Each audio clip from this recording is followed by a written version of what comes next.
Go Not Gently by Guardian 1. A Final Fantasy IX fanfiction. Prologue. For my birthday when I was 10, Papa gave me hair ribbons and chocolates, and a new set of spanners, and the chance to pilot an airship without Aaron at the co-pilot's wheel. For Vivi's birthday when he was 12, he got a house full of dead children, and left us a very gentle little note, and went off and stopped. Why? Papa said it best himself.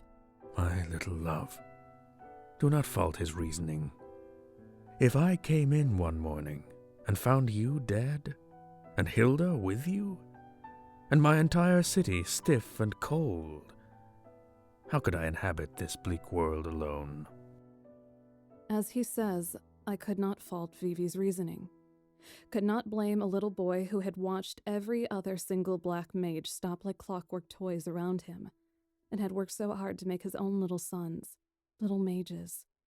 Oh, Vivi, father at 9, only to watch them fade away, clouds in dissipating winds. Would you have wanted him to live like that alone? Mother said to me, gentle. No, Mama, never no. I would never have wanted him to suffer. No matter how little I wanted Vivi to suffer, that never stopped the angry floods of tears into my pillow, the fiery volcanic tantrum that left all of my precious Moogles too frightened to come into my room and try and quell my sobs, or any of the maids when, in final violent destruction, my headbutting the wall tore a hole in it. Although we had been estranged for far too many years, I still couldn't take this perceived betrayal of my childhood companion. Ashes to ashes. A world without black mages. No more little bobbing hats, no more lamplight eyes. Vivi gone forever. I still remember my tears salty on Zidane's shoulder, and his wet on my hair. Dust to mist, Vivi. Wouldn't that be more suitable? Did I forget him the year afterwards? Or the year after that? I went and lit a candle for him every year of his birthday. We found, well, you couldn't call it a body. There never were, with black mages. But Zidane found the hat and hung it scarecrow at the forefront of the higgledy-piggledy vegetable garden that was the graves of so many who had stopped before he had. Vivi with his children, and his brothers, and I'm so sorry, I forgot. I'm so sorry. So sorry. Again, I get ahead of myself. Papa writes it at the end of all articles of mine he intends to publish in the airship journals. My treatise on the insides of machines. Deep breaths, woman. You can do it. Damn it, Father, we should have checked that they were all dead. Oh, Vivi. I wish you could have seen this. Eiko Carol! I froze mid-step, attempting to look like part of the scenery. Like a very decorative part of the scenery. Part of the scenery that looked an awful lot like Eiko and was smeared with oil. Obviously, my plan to meld in with the wallpaper had failed miserably. Yes, Mama? I asked, innocently. My mother looked me over, head to grimy toe, noting with grim finality the dirt lodged underneath my fingernails, the oil smear on my cheek, the clattering work boots still on my feet. She herself was impeccable. Very late 50s and looking suitable for the same number in her 30s. The only clue to her age, her ashen hair. Do I need to ask why you are not yet dressed for the luncheon with the Minister of Engineering and the Mayor of Treno? Yucky's coming? Great, I said enthusiastically, naming my friend the Minister. Do you have to call Minister Yukata that? No, I don't care if he laughed like a drain. It's simply not good etiquette. My mother was loving. She was tender and refined and gentle. However, when it came to bad manners, she was demonic, and I shivered to think of her youth as a talented red mage. I say this for the benefit of any denizen really wondering who was the power behind the Regency. Have you been working on your airship again? I hung my head. I forgot the time. I'm sorry. Really, dear? Papa said cheerfully from behind my mother's shoulder, straightening his cravat and immediately making Mama take it away from him and straighten it again. Did you manage to get the coolant system up? The coolant system's not the problem, Father, not in itself, but the engine's too powerful and uses up too much of it to ever be economically convenient. Blast, we should have seen that from the outset. Still, as long as you've got the research going, Eiko, dress now! My mother commanded, steely glint in her eyes, and I could hear her mutter as I ran down the hall, leaving oily footprints in my wake. Blood or not, Sid, she is your daughter. As if there was any doubt. My laughter rang down the hall. This is a story about Vivi, and Vivi's legacy, and Vivi's children, and me, to a tiny extent. And it really did start when I was 19, soon to be 20, the chief engineer in all Father's personal research prototypes, and Eiko Fabul when it came to names printed on academic writing. There had been no war for over 10 years, and the calluses on my fingers came from holding tools of engineering, not magic. White magery? I was severely out of practice. Summoning? Even worse, though I prayed to Nadine every night of my life and closed my ears so that I could possibly hear her whisper in my heart. I spent most of my time neck deep in axle grease and graphs. I clipped my hair to barely brushing my shoulders, to that it couldn't get caught in mechanisms. I knew which forks to eat when eating Alexandrian pears, and I hadn't been kissed since I was 10. I was happy as a sandboy, and heading for a fall. It's hard, adjusting, they say. I'd grown up for the first years of my life with my grandfather on a wild open plain, and the only rule of my childhood was, really, don't get yourself killed.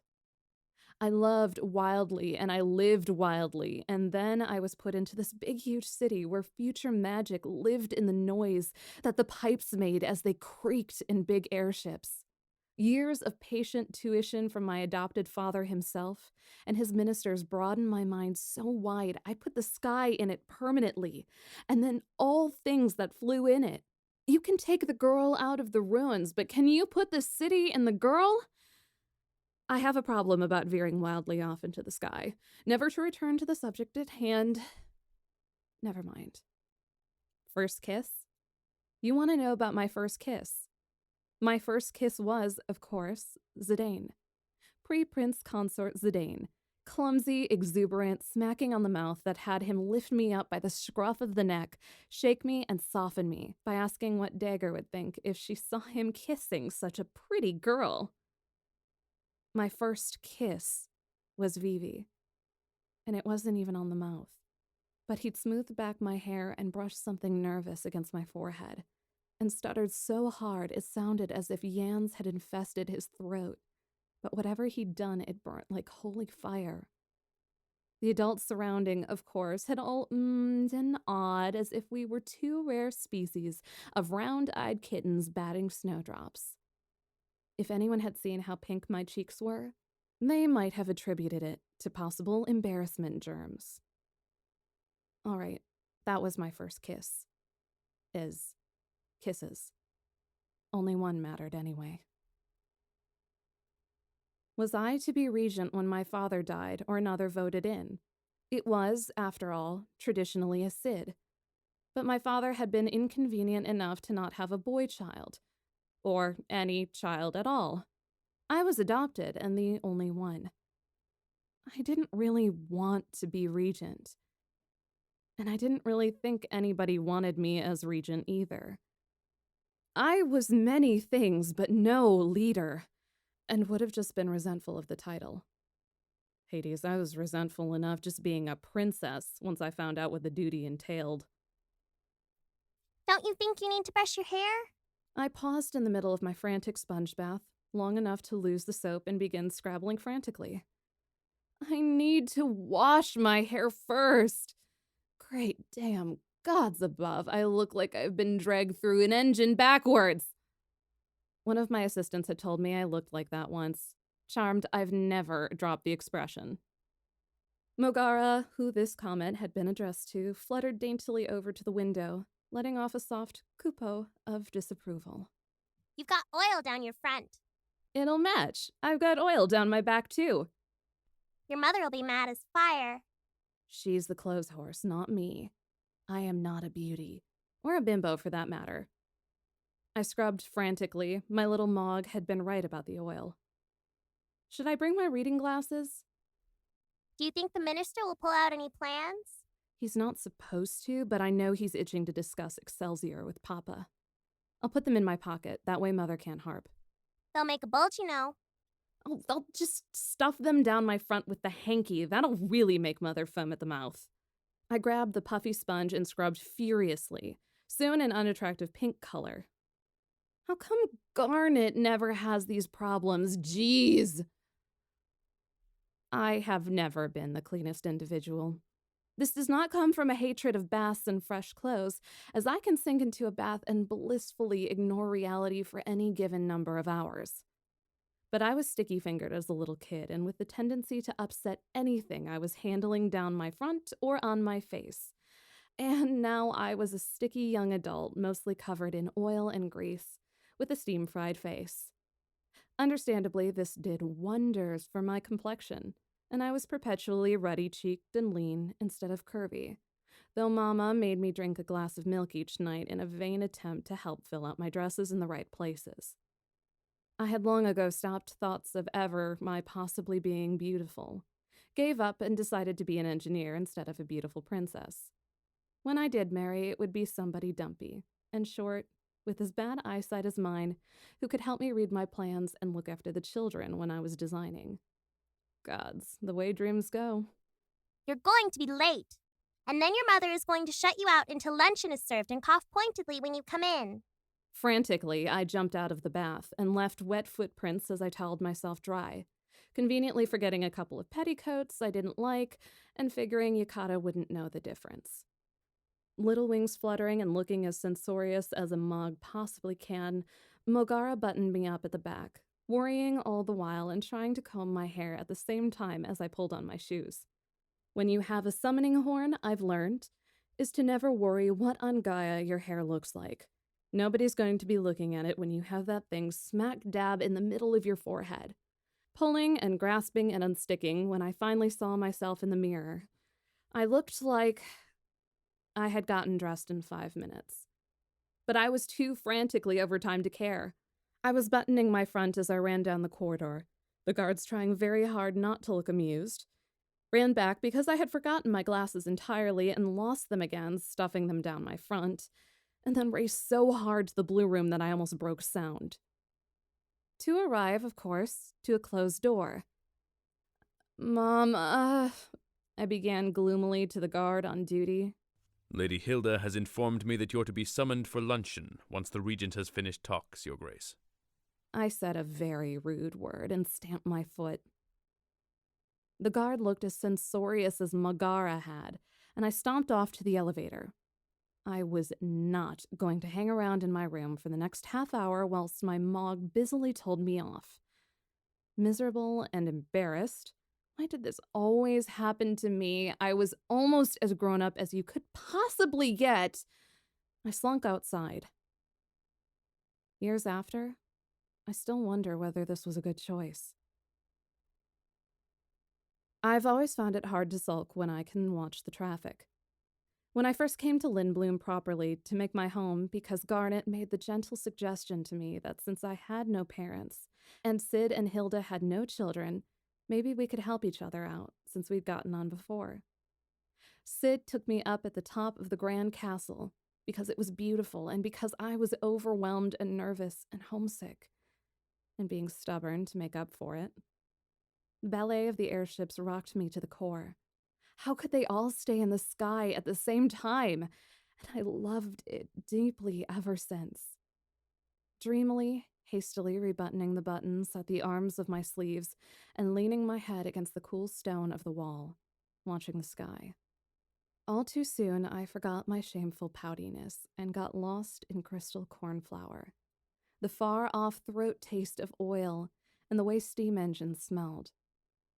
I grew up a dreamer, eventually, but with all of my 6-year-old canniness to make my dreams reality. It made me a good engineer. I was a flower girl, in Zidane's wedding. Me and Vivi, though I teased him heartlessly about being a flower girl with me, was convinced my heart was breaking seeing Zidane get married, though it was awfully hard to keep on in that state of pristine, angsty unhappiness because it was so happy. Queen Garnet married to Zidane. Everybody knew the fairy tale romance, and now it was going to get stamped with a big happily ever after. Baskets full of rose petals, Vivi and I skipped down the aisle, me in pink and him in gray. Me riding on the smug wave of approval at being so gosh darn cute as he tried not to trip over his own big feet. He did. I helped him up and told him off in virulent whisper and pulled him the rest of the way. Dagger, led by Sid, practically giggled all the way after. And it was probably the last time I saw him alive. Properly, thinking about it. Lost in dreams, loud noises far off and all around me. When the first explosion came, I didn't think much of it. There are explosions all the time in the city of Lindblom, especially from the experimental factories. But when I looked south from my reverie, the sky was on fire. I leapt to my feet, staring dumbly, the roar suddenly huger than anything other than the noise, because a cargo ship had exploded and was now raining fiery death to the ground. The entire sky was red with flames. The structure had burst apart as if it had been hit head-on with a missile, exploding rather than crumpling in on itself, and the pieces were spinning everywhere. And another. To the west, another airship blew into smithereens, a low, mournful, echoing boom. Horror upon horror, suffering upon suffering. Crucified molten metal cascading down to the screams I could already hear below. I was insanely terrified and insanely angry. This was no normal occurrence. Lindblom was under attack. I could feel magic taste it silvery on my tongue, and I was racing down to the castle again with warning klaxons screaming into my ears and panic all around me before I knew really what I was doing. You do not blow up Eiko Carol's people in Eiko Carol's city. There was chaos inside the building, too, and it was easy for me to slip into the elevator and punch my code in to get to the dock. Of course I had one. It was practically my dock. I was the first to climb aboard a skimmer. The sleek, smooth mini airships I designed a lot myself. And thank Fenrir for that, because I went in for acceleration more than anything, and I was up in the air before you could say knife. I tucked my skirt in at the knees and clung hard, narrowing my eyes at the thick, choking smoke as I tasted fire. I was sick with anger, ill with it, desperately trying to grasp my summons in my head. But I was suddenly all thumbs spiritually and filled with self-loathing for it. More explosions. They were being aimed randomly now, at the sky, at the buildings, at the Grand Castle. Oh, Mother. And I concentrated on the magic flow, ducking past traffic, speeding out of the danger zone in a way that might have made Zidane proud of me. I sped higher to clear the smoke, and then I saw it. It made my heart go cold. A figure on top of the control tower near the gate, perched like a crow and knitting magic with their hands that billowed out powerful and fiery to the city in front of it. Oh, but hadn't I heard descriptions of all of this before? There was a hat and clumsy black clothing and ragged ebony wings stretching up behind it. This was all happening too fast for me. I remember warm, firelit nights kneeling in front of Garnet and content to have her comb out my hair as the Dane, virtuoso storyteller, told us about black waltzes. 3 of them, like the dance step. And they looked like Vivi. You remember, don't you, Vivi? We sucked it to 'em good. Don't shiver now. And the other black mages, only they were more malevolent. Tall and ragged and very dead. I couldn't let them take away Dagger now, could I? Stop your noises, Rusty. So who was this chill from the past? Golden eyes huge and hands clad in dragon leather as he blew up my city? The screams and the continuing dementia from this thing brought me back to reality, and I settled the skimmer, pointing at him and prepared to rush. At least that made him stop casting. Why hadn't I gotten my angel flute? I could be casting holy now and blowing this bastard into 10 million black mage bits. Stupid, stupid Eiko! Get ahead of yourself again, why don't you? I was suddenly hugely aware of the danger I was in until the Regent's Guard arrived. A white mage summoner who didn't have her staff and couldn't find the right words to call her slumbering summons. Desperate, suicidal, I lunged, my hair whipping in my face. Lazily, wings stretched out. He stepped off the tower and zipped upwards with a few beats of the powerful appendages. I swerved so fast my teeth were chattering and the chase was on. I had gotten soft. I had been the leanest, brown-skinned wilderness child that had ever grown in Madain, Surrey, and the months of adventuring with Zidane, eating my own cooking, yuck, had toughened me up further. But 16 years of big meals and Mama forcing me to eat every last bit, and remember the poor starving dwarves, had softened me up. Being an engineer, it hadn't taken away from the toughness of my hands. But thinking in a situation where everything around you is on fire and you're unarmed and the culprit is getting away made me weak at the knees. I think that the only thing that bore me through those moments was my anger and my hatred. Caught without a weapon. Freya would have given me a right ding about the ears in her words if she'd known. The figure. I called it he out of the simple subconscious need to place anything destructive with a masculine gender. Stopped so quickly I shot past him, having to flip around so hard I saw red spots in front of my eyes and my palms were slick with sweat. The smoke from the fires was going to reach me soon and I was going to choke. I didn't care. All I could do was stare at him. Those malevolent golden eyes curved into crescents and utterly emotionless behind the smoke-dark mask.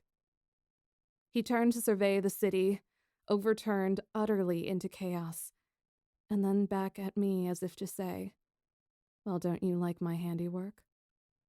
I screamed out my frustration. "You bastard! You murderer! I'm going to kill you 10 million times over and wish you had never been born!" I exist only to kill. His voice was deep, a drone hot and dusty. I noticed that there was a pair of dark devil horns on his hat. Oh, I remembered with a sudden burst of clarity the old possessed black mages that followed Kuja and had no thoughts but the simple businesslike way that they murdered. I couldn't die. Grandpa, Alexander, Vivi, I couldn't. "Yeah, well," I spat, unable to think of a suitably cutting remark. "How about a taste of your own medicine?" I exist only to kill.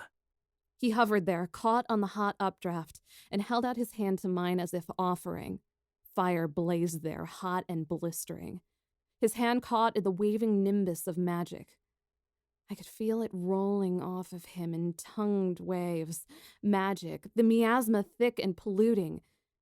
His voice sounded as if he hadn't used it in years. I come to destroy. I am retribution. I exist. He never got further than that as I rushed him again. I could hear the distant chopping noises of other airships my Uncle Artania would be pulling out to deal with the damage. Huh, you're nicked, my lad. He couldn't possibly outrun machines, not with just wings. The mage seemed to think of that as well, and suddenly took off, up.